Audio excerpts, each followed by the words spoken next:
Hello students, मैं सुखविंदर। अज असी करन जा रहे हैं प्लैनिंग दे विच प्लैनिंग दे एडवांटेज ते एडवांटेजेस। प्लैनिंग जिस तरह असी गल कीती सी कि 1950 दे विच इंडिया दे विच प्लैनिंग कमीशन जिहड़ा वो एस्टैबलिश होया। 1951 दे विच असी 5 ईयर प्लैनस नूं अडॉप्ट करके फस्ट प्लैन जिहड़ा आया। सिर्फ इंडिया दे विच ही नहीं, हरेक कंट्री दे विच जिहड़ी प्लैनिंग आ ਉਹਦੇ ਥਰੂ ਜਿਹੜੀ ਆ ਡਿਵੈਲਪਮੈਂਟ ਦੀ ਜਿਹੜੀ ਗੱਲ ਕੀਤੀ ਜਾਂਦੀ ਹੈ, ਪਲੈਨਿੰਗ ਦੇ ਥਰੂ ਹੀ ਜਿਹੜੀ ਡਿਵੈਲਪਮੈਂਟ ਜਿਹੜੀ ਆ ਉਹ ਪੋਸੀਬਲ ਆ, ਇਹ ਅੱਜ ਕੱਲ੍ਹ ਮੰਨਿਆ ਜਾਂਦਾ। ਪਲੈਨਿੰਗ ਦੇ ਫੇਵਰ ਦੇ ਵਿੱਚ ਅਤੇ ਅਗੇਂਸਟ ਕਿਹੜੇ ਕਿਹੜੇ ਐਡਵਾਂਟੇਜਸ ਆ, ਕਿਹੜੇ ਕਿਹੜੇ ਪੁਆਇੰਟਸ ਆ, ਪਲੈਨਿੰਗ ਦੇ ਕੀ ਬੈਨੀਫਿਟਸ ਆ, ਕੀ ਸਾਨੂੰ ਉਹਨਾਂ ਦੇ ਕਰਕੇ ਲੋਸ ਹੁੰਦੀ ਆ, ਕਿਹੜੇ ਸਾਡੇ ਐਡਵਾਂਟੇਜ ਆ, ਕਿਹੜੇ ਡਿਸਐਡਵਾਂਟੇਜ ਆ, ਉਹ ਆਪਾਂ ਡਿਟੇਲ ਦੇ ਵਿੱਚ ਡਿਸਕਸ ਕਰਨ ਜਾ ਰਹੇ ਹਾਂ। ਸਭ ਤੋਂ ਪਹਿਲਾਂ ਤਾਂ ਪਲੈਨਿੰਗ ਹੈ ਕਿ ਅਸੀਂ ਵਾਰ ਡਿਸਕਸ ਕਰ ਚੁੱਕੇ ਹਾਂ। ਇੱਕ ਸੈਂਟਰਲ ਅਥਾਰਟੀ ਦੇ ਦੁਆਰਾ ਦੇਸ਼ ਦੇ ਨੈਚੁਰਲ ਰਿਸੋਰਸਿਸ ਨੂੰ, ਦੇਸ਼ ਦੇ ਇਕਨੋਮਿਕ ਰਿਸੋਰਸਿਸ ਨੂੰ, ਜਾਂ ਆਪਾਂ ਕਹਿ ਲਈਏ ਕਿ ਸਾਰੇ ਅਵੇਲੇਬਲ ਰਿਸੋਰਸਿਸ ਨੂੰ ਧਿਆਨ ਦੇ ਵਿੱਚ ਰੱਖਦੇ ਹੋਏ ਸਪੈਸੀਫਿਕ ਟਾਈਮ ਦੇ ਵਿੱਚ ਸੈੱਟ ਆਬਜੈਕਟਿਵਸ ਨੂੰ ਪੂਰਾ ਕਰਨ ਦੇ ਲਈ ਜਿਹੜਾ ਖਰੜਾ ਤਿਆਰ ਕੀਤਾ ਜਾਂਦਾ ਉਸ ਨੂੰ ਅਸੀਂ ਪਲੈਨਿੰਗ ਕਹਿੰਦੇ ਹਾਂ। ਔਰ ਪਲੈਨਿੰਗ ਆ ਜਿਹੜੀ ਇਹਦੇ ਪੱਖ 'ਚ ਕਿਹੜੇ ਤਰਕ ਆ, ਲਾਭ ਕੀ ਆ। Proper utilisation of economic resources. ਦੇਖੋ, ਜਦੋਂ ਅਸੀਂ ਪਲਾਨ ਬਣਾਵਾਂਗੇ ਤਾਂ ਸਾਡੇ ਕੋਲ ਕਿੰਨੇ ਰਿਸੋਰਸਿਸ ਆ, ਅਸੀਂ ਸਾਰਿਆਂ ਦੀ ਸਟੱਡੀ ਕਰਾਂਗੇ, ਡਿਟੇਲ ਸਟੱਡੀ ਹੋਏਗੀ। ਔਰ ਜਦੋਂ ਆਪਾਂ ਸਟੱਡੀ ਕਰਾਂਗੇ ਤਾਂ ਸਾਡੇ ਸਾਰੇ ਰਿਸੋਰਸਿਸ ਸਾਨੂੰ ਪਤਾ ਚੱਲ ਜਾਣਗੇ ਅਤੇ ਅਸੀਂ ਉਹਨਾਂ ਦਾ ਪ੍ਰੋਪਰ ਯੂਜ਼ ਕਰ ਪਾਵਾਂਗੇ। Better solution of the basic problems. ਫਿਰ ਜਦੋਂ ਅਸੀਂ ਪਲਾਨ ਬਣਾਉਣਾ ਜਾਵਾਂਗੇ, ਪਲਾਨ ਦਾ ਖਰੜਾ ਤਿਆਰ ਕਰਾਂਗੇ, ਉਹਦਾ ਜਿਹੜਾ ਫਾਰਮੂਲੇਸ਼ਨ ਕਰਾਂਗੇ ਪਲਾਨ ਦੀ, ਅਤੇ ਫਿਰ ਸਾਨੂੰ ਇਹ ਵੀ ਪਤਾ ਲੱਗ ਜਾਏਗਾ ਕਿ ਸਾਡੇ ਕੋਲ ਜਿਹੜੀਆਂ ਮੇਨ ਸਾਡੀਆਂ ਬੇਸਿਕ ਪ੍ਰੋਬਲਮਸ ਆ ਉਹ ਕਿਹੜੀਆਂ ਆ, ਅਤੇ ਅਸੀਂ ਉਹਨਾਂ ਦੇ ਹੱਲ ਦੀ ਕੋਸ਼ਿਸ਼ ਕਰ ਸਕਦੇ ਹਾਂ।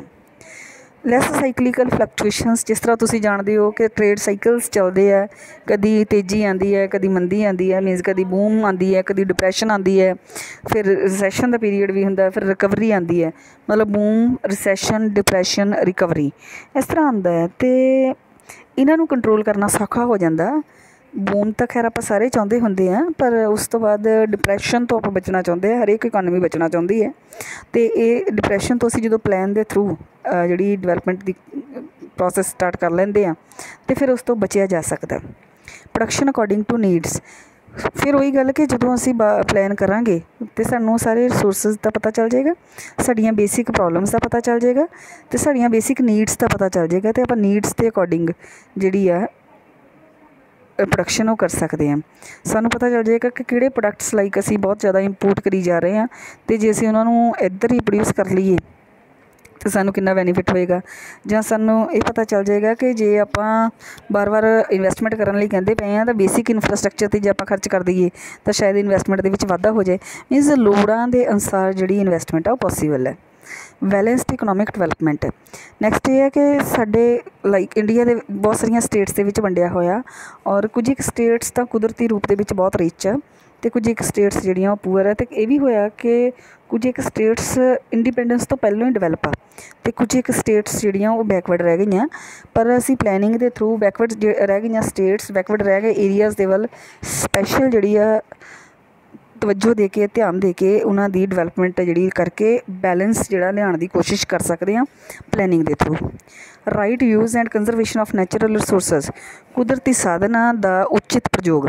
ਕੁਦਰਤੀ ਸਾਧਨਾਂ ਦਾ ਪ੍ਰਯੋਗ ਹੀ ਨਹੀਂ, ਸਿਰਫ ਆਪਾਂ ਉਹਨਾਂ ਦਾ ਉਚਿਤ ਉਪਯੋਗ ਕਰਨਾ ਹੁੰਦਾ ਤਾਂ ਜੋ ਕਮਿੰਗ ਜਨਰੇਸ਼ਨਸ ਦੇ ਲਈ ਵੀ ਉਹ ਨੈਚੁਰਲ ਰਿਸੋਰਸਿਸ ਬਚੇ ਰਹਿਣ, ਲਾਈਕ ਕੋਇਲਾ, ਤੇਲ।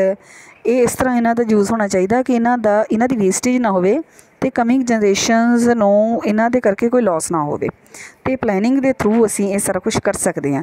ਲੈਸ inequality in distribution of income and wealth. ਅਤੇ ਇਹ ਪਲੈਨਿੰਗ ਦੇ ਥਰੂ ਹੀ ਅਸੀਂ ਇਨਕਮ ਅਤੇ ਵੈਲਥ ਦੀ ਜਿਹੜੀ ਇਨਇਕੁਐਲਿਟੀ ਆ ਉਹਨੂੰ ਘੱਟ ਕਰਨ ਦੀ ਕੋਸ਼ਿਸ਼ ਕਰ ਸਕਦੇ ਹਾਂ। ਅਦਰਵਾਈਜ਼ ਇਹ ਪੋਸੀਬਲ ਸ਼ਾਇਦ ਨਾ ਵੀ ਹੋਵੇ। ਅਤੇ ਲਾਈਕ ਅਸੀਂ ਅਮੀਰ ਵਰਗ 'ਤੇ ਵੱਧ ਟੈਕਸ ਲਗਾ ਕੇ, ਗਰੀਬ ਵਰਗ 'ਤੇ ਘੱਟ ਟੈਕਸ ਲਗਾ ਕੇ, ਗਰੀਬ ਵਰਗ ਨੂੰ ਸਬਸਿਡੀਜ਼ ਪ੍ਰਦਾਨ ਕਰਕੇ ਆਪਾਂ ਇਹ ਜਿਹੜਾ ਇਕੁਲੀਬਰੀਅਮ ਆ, ਇਹ ਜਿਹੜੀ ਇਕੁਐਲਿਟੀ ਆ ਲਿਆਉਣ ਦੀ ਕੋਸ਼ਿਸ਼ ਕਰ ਸਕਦੇ ਹਾਂ। ਫੁੱਲ ਇੰਪਲਾਈਮੈਂਟ ਜਿਹੜੀ ਆ ਇਹ ਵੀ ਬਿਨਾਂ ਸ਼ੱਕ ਸਾਡੀ ਇਕਨੋਮਿਕ ਡਿਵੈਲਪਮੈਂਟ ਲਈ ਪ੍ਰੀ ਕੰਡੀਸ਼ਨ ਹੈ। ਔਰ ਫੁੱਲ ਇੰਪਲਾਈਮੈਂਟ ਜਿਹੜੀ ਆ ਇਹਦੇ ਵਿੱਚ ਵੀ ਅਸੀਂ ਪਲੈਨਿੰਗ ਦੇ ਥਰੂ ਰੁਜ਼ਗਾਰ ਦੇ ਮੌਕੇ ਵਧਾ ਕੇ ਵਾਧਾ ਕਰ ਸਕਦੇ ਹਾਂ। ਫੋਰਸਾਈਟਡਨੈਸ ਕਿ ਕਈ ਵਾਰ ਇਸ ਤਰ੍ਹਾਂ ਵੀ ਹੁੰਦਾ ਕਿ ਫਿਊਚਰ ਦੇ ਵਿੱਚ ਇਹ ਘਟਨਾਵਾਂ ਮੰਨ ਲਓ ਹੋਣ ਵਾਲੀਆਂ, ਅਤੇ ਅਸੀਂ ਪਲੈਨਿੰਗ ਦੇ ਥਰੂ ਉਹਨਾਂ ਨਿਸ਼ਚਿਤ ਘਟਨਾ, ਜਦੋਂ ਅਸੀਂ ਪਲੈਨਿੰਗ ਕਰਾਂਗੇ ਤਾਂ ਬਿਨਾਂ ਸ਼ੱਕ ਅਸੀਂ ਫਿਊਚਰ ਦਾ ਵੀ ਸੋਚਾਂਗੇ, ਫਿਊਚਰ ਨੂੰ ਹੀ ਸੋਚਾਂਗੇ। ਈਵਨ ਆਪਣੇ ਕੋਲ ਪਾਸਟ ਦੇ ਵਿੱਚ ਜਿਹੜੇ ਰਿਸੋਰਸਿਸ ਆ ਉਹਨਾਂ ਨੂੰ ਧਿਆਨ 'ਚ ਰੱਖਦੇ ਹੋਏ ਆਪਣੇ ਉਹਨਾਂ ਐਕਸਪੀਰੀਅੰਸਿਸ ਦੇ ਬੇਸ ਦੇ ਉੱਤੇ ਅਸੀਂ ਨਵਾਂ ਜਿਹੜਾ ਕਰਨ ਦੀ ਕੋਸ਼ਿਸ਼ ਕਰਦੇ ਹਾਂ, ਆਉਣ ਵਾਲੇ ਟਾਈਮ 'ਚ ਵਧੀਆ ਕਰਨ ਦੀ ਕੋਸ਼ਿਸ਼ ਕਰਦੇ ਹਾਂ। ਉਹਦੇ ਵਿੱਚ ਜਿਹੜੀਆਂ ਅਚਾਨਕ ਜਿਹੜੀਆਂ ਅਨਸਰਟਨਟੀਜ਼ ਆਉਣਗੀਆਂ ਉਹਨਾਂ ਦਾ ਅਸੀਂ ਕਿਸ ਤਰ੍ਹਾਂ ਆਨਸਰ ਦੇਣਾ, ਉਹਨਾਂ ਨਾਲ ਕਿਸ ਤਰ੍ਹਾਂ ਡੀਲ ਕਰਨਾ, ਇਹ ਵੀ ਪਲੈਨਿੰਗ ਦੇ ਥਰੂ ਪੋਸੀਬਲ ਹੋ ਜਾਂਦਾ। ਅਤੇ ਇਹਦੇ ਜਿਹੜੇ ਅਗੇਂਸਟ ਜਿਹੜੇ ਡੀਮੈਰਿਟਸ ਕਿਹੜੇ ਆ, ਇਹਦੇ ਡਿਸਐਡਵਾਂਟੇਜ ਕਿਹੜੇ ਆ, ਕਿਹੜੇ ਪੁਆਇੰਟਸ ਆ ਜਿਹੜੇ ਪਲੈਨਿੰਗ ਦੇ ਖਤਮ ਜਾਂਦੇ ਆ। ਐਂਡ ਆਫ ਦੀ ਕੰਜ਼ਿਊਮਰ ਸਵਰਨਟੀ, ਪ੍ਰਭੂ ਸੱਤਾ ਜਿਹੜੀ ਉਪਭੋਗਤਾ ਦੀ ਆ ਖਤਮ ਹੋ ਗਈ ਆ। ਆਮ ਤੌਰ 'ਤੇ ਇਹ ਮੰਨਿਆ ਜਾਂਦਾ ਕਿ ਕੰਜ਼ਿਊਮਰ ਨੂੰ ਤਾਂ ਦਾਸ ਹੀ ਬਣਾ ਕੇ ਰੱਖ ਦਿੱਤਾ।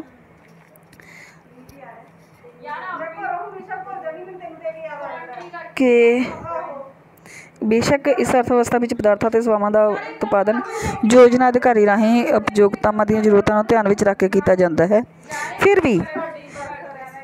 ਵੀ ਜਿਨ੍ਹਾਂ ਪਦਾਰਥਾਂ ਅਤੇ ਸੇਵਾਵਾਂ ਨੂੰ ਅਸਲ ਰੂਪ ਨਾਲ ਕਰਨਾ ਚਾਹੁੰਦੇ ਆ ਉਹ ਪ੍ਰਾਪਤ ਨਹੀਂ ਹੁੰਦੇ। ਜਿਹੜੇ ਪਦਾਰਥ ਅਤੇ ਸੇਵਾਵਾਂ ਪ੍ਰਾਪਤ ਹੋ ਜਾਂਦੀਆਂ ਉਹਨਾਂ ਨੂੰ ਲੋਕ ਸਵੀਕਾਰਨ ਲੱਗ ਪੈਂਦੇ, ਉਹ ਲੋਕਾਂ ਨੂੰ ਸਵੀਕਾਰ ਕਰਨ ਲੱਗ ਜਾਂਦੀਆਂ, ਚਾਹੇ ਉਹ ਘੱਟ ਮਾਤਰਾ ਵਿੱਚ ਮਿਲਣ ਚਾਹੇ ਵਧੇਰੇ ਮਾਤਰਾ ਵਿੱਚ। ਉਤਪਾਦਨ ਸਾਧਨਾਂ ਦਾ ਯੁਕਤ ਪੂਰਨ ਪ੍ਰਯੋਗ ਨਾ ਹੋਣਾ, ਵਿੱਚ ਇਹ ਵੀ ਕਿਹਾ ਜਾਂਦਾ ਕਿ ਜਿਹੜੇ ਉਤਪਾਦਨ ਦੇ ਸਾਧਨ ਆ ਉਹਨਾਂ ਦਾ ਸਹੀ ਪ੍ਰਯੋਗ ਨਹੀਂ ਕਰਦੇ ਪਏ, ਕਿਉਂਕਿ ਇਹ ਯੋਜਨਾ ਅਧਿਕਾਰੀ ਜਿਹੜਾ ਪਲੈਨਿੰਗ ਫਾਰਮੂਲੇਟ ਕਰਦਾ